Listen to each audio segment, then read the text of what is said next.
Nicole of Insomnia. Thanks very much for joining us. How are you doing today? I'm good. How are you? Okay. For those of many in the audience who don't necessarily live in a college town the way I do, who are very familiar with Insomnia cookies and the concept behind the brand name, tell us a little bit about Insomnia, the product mix, where you guys are, but also you guys, I think, have a unique approach to sales and the ways you approach to consumers. So why don't you just sort of give us the top line on that? Yeah, absolutely. So let me go to the next slide. I'll just kind of start right in here. So this is kind of our about us statement that we give to really give consumers a good look into who we are. So Insomnia was founded literally in a college dorm room by a college student, Seth Berkowitz. He's still our current standing CEO, so it's great to still have him leading the company. Fast forward 19 years, lots of cookies, lots of deliveries later, and we're still here with over 200 bakeries nationwide. Warm, melty cookies are what our insomniacs look forward to. So we literally deliver cookies, ice cream, brownies. I'm kind of getting ahead of myself, but our traditional bakery is small. Our traditional insomniac would visit quickly, pick up their order that they placed, typically online or in the mobile app. And they're just kind of stopping in. You'll see the small milk cooler, a counter where we have ice cream and where we'd serve you cookies. But some insomniacs don't even come into the store. They may order for delivery. So they would never even have to step foot in our traditional bakery. So our traditional bakery is open from 11 a.m. to 3 a.m. for pickup or delivery. And like I said, I got a little ahead of myself, but cookies, brownies, ice cream, milk, all of those sweet treats are what a typical Insomnia cookies would offer. Our delivery ranges depend on the area, but typically we deliver just a few miles from our bakeries to ensure that our cookies are getting to you still fresh out of the oven and our ice cream gets to you before it melts. So we don't deliver too far away. So it's very much a lifestyle. It's fitting into a particular niche of behaviors, let us say. Exactly. Yep. The late night crowd for sure. College students, definitely. So as you mentioned, those living near a college town would probably recognize the name. And it's important to underscore that it's not the in-venue experience is really not part of this fundamentally. It really has always been a takeout brand. Yep, we've always been heavily focused on delivery. So bringing the warm cookies to you. Which sets us up for what we're going to talk about, or at least one of the things we're going to talk about, which is the experiential part here that you started to introduce and made it into a concept. And I thought it was fascinating the way you were describing this to me and the ways in which you're using it and harvesting information about it, but also as a unique way to relate to your customers. So let's talk about the Cookie Lab. What is the Cookie Lab? And in particular, why did you come up with it? Was it trying to, given that you have this long legacy of sort of the pickup experience, where you weren't focusing that much on the in-venue experience, why come up with a Cookie Lab? Was it trying to solve a particular problem or lean the brand in a new direction? Yeah. So one step back, I'll just say that even in our traditional bakeries, we focus on innovation, or as we like to call it, cookievation. So we're always launching new flavors. And in the past, we've kind of done this based on our research, consumer research, and just upcoming trends. But the Cookie Lab kind of gives us that leeway to test flavors in our research and development Cookie Lab and really actually put the flavor profile to the test with real consumers. So our innovation in our traditional bakeries, if anybody needed another reason to come back, obviously the ever-changing flavor and menu gives them that reason to do so. But the Cookie Lab is an ultimate dessert experience for ultimate insomniacs, and it really gives us a place and a platform to tell the real story of cookievation. So before the concept of the physical Cookie Lab, we were rolling out our limited edition flavors just behind the explanation that they did come from our research and development center, the Cookie Lab. But by creating an actual Cookie Lab where we could gather data from consumers, test new flavors and items, we can do it in a really fun way. So this just really tied us all back into the Cookie Lab experience and made it easier to tell that story of cookievation nationwide. So anything that rolls out, you can actually put a place with the name of the Cookie Lab, which was really easy for us to tell that story. So tell us where you did this. Yep. So it's a Sweet Easy in Philadelphia, Pennsylvania. So we hid the Sweet Easy behind a bookcase inside a traditional Insomnia cookies. So walking into the store, you'd think you were just stumbled upon a normal Insomnia cookies bakery, but we share our passwords on our social media accounts. So our Insomniacs do have to follow us on Instagram to find that password, and then they would stumble upon this bookcase that you'll see here in the photo. And the really fun part, we get to walk you through. Steve, I know you were excited about this too. This is really cool. So we'll show you, here's your view. You would give our Insomniac employee the password of the week, and the bookcase would open and lead you to the Sweet Easy Cookie Lab.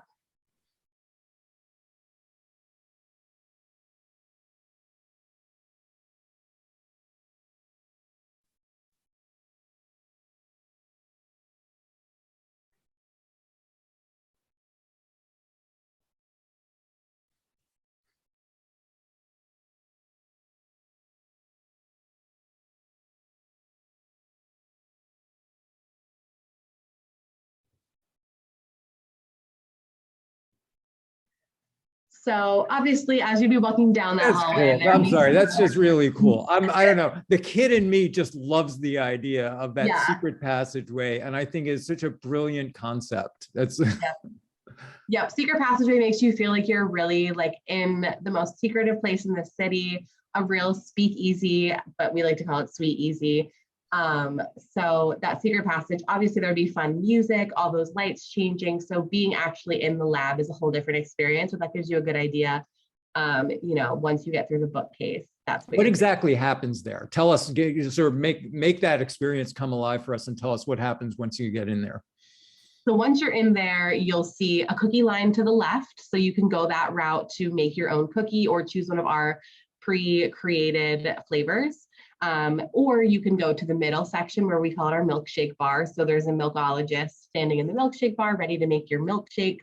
Or you can go take a seat to the right where you'll see our big night mode switch, which I'll get into slightly in a moment, some seating, and just really a really fun atmosphere for you to create the dessert of your dreams. So once you're in the cookie lab, you're ready to go and you're ready to have an extreme Insomnia cookies experience. So let's get into some of the marketing nitty gritty on the front end and the back end. So on the front end, let's talk about how you executed in the beginning in terms of how did you focus on, who did you focus on to drive there? What were the means that you used to get them there? And to keep this sort of, because the exclusivity is at least a part of it in the beginning.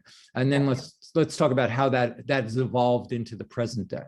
Yeah, so definitely a little bit more exclusive in the beginning because we wanted to quickly spread the word that it was there, but not give too much information because we want it to still feel exclusive. So Philadelphia foodies in the area were definitely someone that we tapped on, popular TikTok accounts, Instagram accounts. We were able to go viral for a couple weeks after opening, which was really great. And by changing the password every week, it keeps our consumers coming back to our Insomnia Cookies Instagram accounts to check for that. So it keeps our Insomniacs engaged with our core brand, as well as getting them excited about this kind of brand extension, the Cookie Lab. Now that we're a year out from opening, we're actually celebrating our 1-year birthday this week. It's definitely a little bit more open to the public. We want everyone to be able to experience that, but you still cannot enter without the password. So still requiring a password for entry, but we're definitely kind of opening it up. Promoting more on out-of-home advertising, like billboards in the Philadelphia area, bus shelters and things like that, just really spreading the word because we do want to make sure that the newness never wears off. It's exciting for anybody that goes, but we're being a little bit less exclusive now that we're about a year out and want all Insomniacs to be able to enjoy it. And we should mention that this Insomnia outlet that you're using, it's in South Philly, right? And it's in a relatively touristy section. So you're getting a broader swath than just your typical college student. Definitely. So our traditional audience, definitely college student or young professional in a city. But this Sweet Easy is located near Pat's and Gino's in Passyunk in Philadelphia. So very touristy area, an area where people are coming for a reason most of the time. So they're either coming to visit us or coming to visit a sporting event across the bridge or something like that. And you're getting lines now, right? I mean, this has become quite the thing. Yeah, so we definitely do have lines, especially when the weather is nice. People are more willing to wait outside, wrapped around the building in lines. So we always kind of keep our lines engaged, handing out glow sticks to kind of get people excited, samples of cookies or milkshakes. We always want to keep the lines engaged. We don't want it to be a boring experience while you're waiting in line for such an exciting thing. So by the way, before I get to the other part about data gathering and the other nuts and bolts of marketing, are you planning more cookie labs? Is this something that you want to sort of, I mean, this sounds like an interesting tourist attraction and one that also has a lot of marketing legs. As you say, you're doing all of these things on venue to sort of spread the word, to make people walking billboards for the experience. Yeah, so we hope that this is not our one and only cookie lab. Nothing concrete yet, no announcement to make for sure, but definitely plans to expand the cookie lab because it was such a hit and our insomniacs really love it and we want to bring it to as many insomniacs as we can. Now, how are you optimizing for data gathering, both in the design, but also what are you doing on site, and both in the invitation process and on site to make sure that you're getting the most out of it from a marketing and product development perspective? So definitely product development wise is definitely where we're gathering our best information. So these images that I have on the screen now are our pre-created kind of insomnia cookies starting points. So this is what we've tested and tried and we love it, but this is just a starting point. So in the menu setup and the way that we have our customers go through and order, we make it very clear that there's endless toppings, endless bases, endless drizzles. So you can make your own cookie, which we really want customers to do so that we can gather the information. What do you want to pair together? What tastes good in your mind? Are you picking our creation or are you coming up with something totally new? So the way that we've kind of placed the flow and outlined the menu for our consumer makes it very clear that while we have these options for you, you have all the freedom in the world to make something with chocolate and maple syrup and fruit and whatever it is that your heart desires. It's not just a one size fits all experience. One of the things that I find cool and insightful about this project is that it sort of brings back the experiential element of dining in a way that it sort of lost for a while. I mean, there were the McDonald's playgrounds for a while. There was, I think, the rise and decline of Chuck E. Cheese, perhaps. But this idea of the special, almost theme park-like experience that dining could be seems to be something that I'm hearing at least some murmurings about restoring. And this seems to have a bit of the touch of that. Definitely. And this was exciting for us because our traditional bakeries, we don't really have the opportunity to be an experiential retail place or experience. And I think post-COVID, people are looking for something like this. Now that everyone's more comfortable coming out of the house and, getting back to their normal activities, people are looking for experiences to do with their friends and family and loved ones. So it definitely is a piece of that it's a night out. It's not just a quick trip to grab a treat. It's I'm enjoying this with a friend and making an experience out of it. And speaking of that, I want to get into one other aspect of this, which is this night mode idea, which another cool concept that you layered onto this. Why don't you tell us what night mode is all about and what it does to the product? Yeah, so still a work in progress night mode because we want to make it all that it can be both in the cookie lab and across the country in all of our bakeries. But it's kind of your sign that you stepped into Insomnia Cookies late night. As I mentioned, we have a literal giant switch on our wall that controls night mode. So when you activate night mode, it's kind of how we change the vibe inside of Cookie Lab to be family friendly to late night focused. Of course, we're a late night cookie company, but Cookie Lab is really magical for kids and families and adults. So we don't want to just continue on our normal path of focusing on our late night crowd. So night mode really gives us that chance to cater to different audiences. So during the day, night mode would be deactivated. And when we activate night mode later at night, we have the option to change our lighting, secret menu items, change our menus from less kid-friendly to more adult portions. So it kind of gives us the freedom to play around with lighting and really the whole experience and kind of base that on who our consumer is at what time of day. So in addition to this just being fun, which is an end in itself, as far as I'm concerned, especially when it comes to cookies. But I'm really interested in what are some cool, part of the role here is that you would be able to glean more from your customers than you were already through your ordinary processes of, gathering data from customers and coming up with new cookie innovations. So give us some examples of success where this was teaching you something maybe you didn't already know, or this was giving you a set of ideas you didn't already have. Yeah, so instead of going off on a long story, I just would love to just go right for red velvet Oreo cheesecake is my 4 words that I'll give for this. So we opened in April of 2021, and obviously a lot of useful consumer trends and habits have come out of the lab over the last year. But when we opened in April, we launched this flavor on our menu. So in Cookie Lab, it literally was cream cheese chips, cheesecake chunks, and Oreo bits mixed into a red velvet dough. That's a mouthful.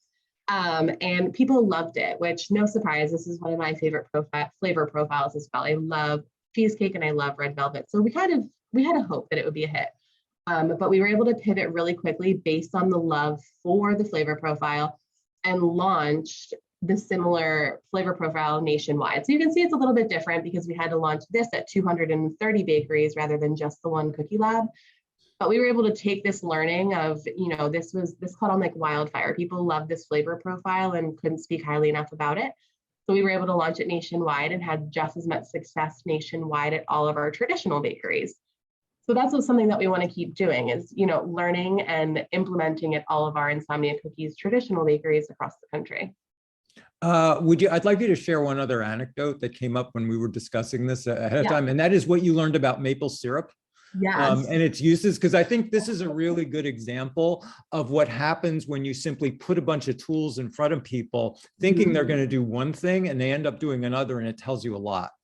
Yeah, so we had on our menu a blueberry pancake cookie, and that had buttercream icing, dried blueberries, and maple syrup with cinnamon streusel. It was delicious, and we were like, we'll keep maple syrup because we think that this cookie will perform really well and people are going to love it. People did like it, but they used the maple syrup for a million other reasons that we had never expected. Pairing it with just cinnamon or chocolate, or trying to recreate their favorite cereals or their favorite snacks. So something like that happens every single day where we're like, we never would have put those together, but the flavor profile is interesting. And that's not the only person to do it. Now that we can see all this data, people are pairing these 2 things together. So it's very interesting to see what people are using the toppings and drizzles and flavors for. How are you using the Cookie Lab in your overall advertising? I mean, obviously, this is just available to one group in Philadelphia, one market in Philadelphia, at least for now. Are you sort of leveraging the identity of the Cookie Lab elsewhere, even for people who don't have access to it? Yeah, so we can definitely showcase our Cookie Lab flavors everywhere. And since it is a tourist destination, we are promoting this nationwide as kind of a come on in and get your taste of Cookie Lab if you're in the area.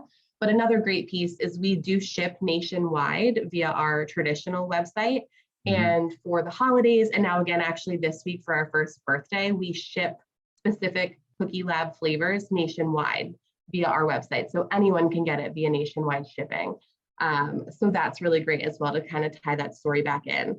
So anybody can get a flavor at certain times of the year, but we're always talking about it and always kind of tying our campaigns back to obviously the Cookie Lab, and all of our flavors come from the Cookie Lab.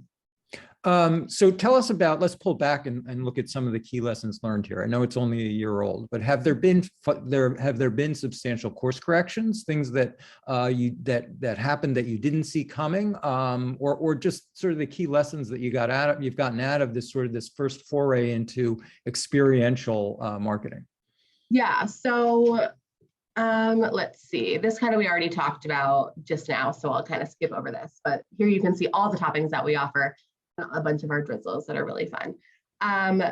We needed more space was definitely one learning. We thought that we had plenty of space, but we outgrew the original space. So we opened the space at Cookie Lab so that our insomniacs could literally rent out the space and bring their friends for their favorite treats. at the Cookie Lab. So that was a great and exciting learning.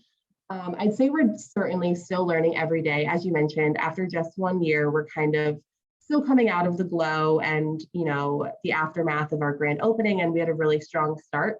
So we're kind of taking a pause and looking at something as simple as the ordering experience. Is it as smooth and as successful as we want it to be, or are there bumps along the way, and could there be some way that we could improve it? So things like that are definitely something that we're talking about internally. There's nothing that we've taken away just yet to make any big changes, besides investing a lot and putting a lot of time and money and resources into opening this space, because we realized that our insomniacs wanted the place to host their birthday party, after party. This is just a great addition to the Cookie Lab to have a private event.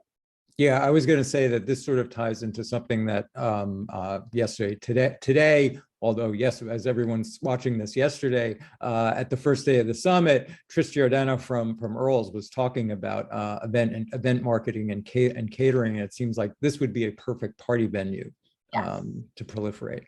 Yes, definitely. Corporate meetings. We've hosted a bunch of different events here so far. So it's really, people have found every use for it, similar to our toppings and our drizzles. They're finding any use for this space. So it's been great. Nicole Geyer, thank you so much. You are a true COVID warrior.